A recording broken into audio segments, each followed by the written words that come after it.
Welcome to AQS Quilt Week. We're here at the Spring Paducah show, and I'm here with Robin Gausbeck from Rockford, Illinois, and you are the honorable mention in the Wall Quilts Stationary Machine Quilted, sponsored by Baby Lock. Congratulations. Thanks, Bonnie. Well, it's a beautiful quilt, so let's get right to talking about the quilt itself. Tell us about the design inspiration. My husband loves Baltimore album style quilts. This is not my usual style of quilt. Right. But to please him, I said, okay, I'll do a Baltimore album style quilt, but it has to be my own design. We're not talking folk art motifs. So I've always loved art history. So I decided to do an album quilt that represented 16 ancient civilizations from around the globe. Oh, wow. So I spent a lot of time with my old art history books. I spent a lot of time in the library because each of these blocks represents my original design based on the motifs of ancient textiles, jewelry, architecture, or mosaics. Okay, well, it certainly is beautiful, and it's a different album quilt too. It isn't the flowery Baltimore that we usually see, but it's gorgeous. Thank you.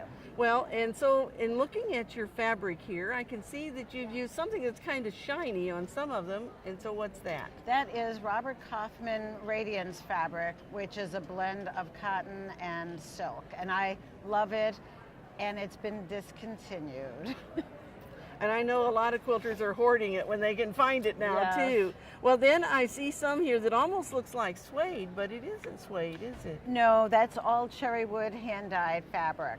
And then you did fusible applique, so tell us how you did this teeny tiny little blanket stitch. Well, I use silk thread for most of it. That's 100 weight thread, so it's very small. And I use on my sewing machine, I set it to either 1.0 or 1.1 width and stitch length. Yeah, so it just barely hops over onto the edge of your applique, doesn't it? Right, right. Just enough to hold it and not fray. And then you did the quilting? Yes, I did. And how did you do that? I did that on my domestic machine. First time I had ever tried ruler work. Oh, really? Okay. I pulled the gold quilting design from this is actually called a quatrefoil, that shape. And it's the same shape that I use throughout the blocks to kind of tie them all together. Mm-hmm. Yes, it's beautiful. So now one of the things I know that you did that's really nice on this quilt is you did a really beautiful label about the quilt. Well, there was information about the quilt that I wanted to impart. So I made a label that included some of the applique motifs and then kind of a guide to what was pictured on the front. So it kind of tells you what all these countries are represented here. I've committed them to memory, but just in case. Yes.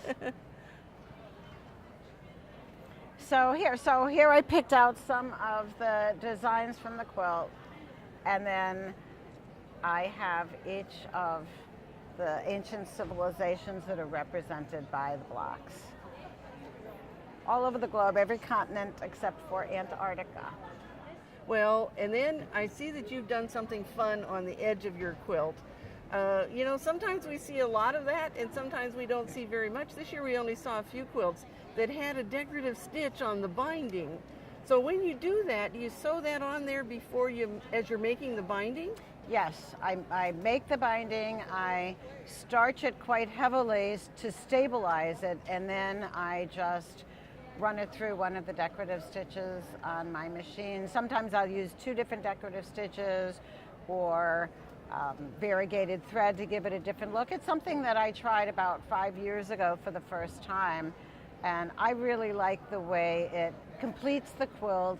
It's something unique that's just yours that that other people aren't going to do. So when you're sewing that, you're just sewing on a single layer of your binding. Yes. Okay, and then you'll put it on just like you normally would then. Right. Fold it and right. Stitch it on the edge. And it really doesn't matter, when you go to miter the corners, if the decorative design doesn't work out exactly perfectly, it's still fine. I think it's a great treatment. Well, it's a beautiful quilt, and congratulations. The competition this time was really tough, so you can be very happy that you won an honorable mention here at Paducah. Thanks, Bonnie. Well, and we hope that you'll join us at one of our upcoming AQS events. And don't forget to enter your quilts in the AQS Quilt Contest.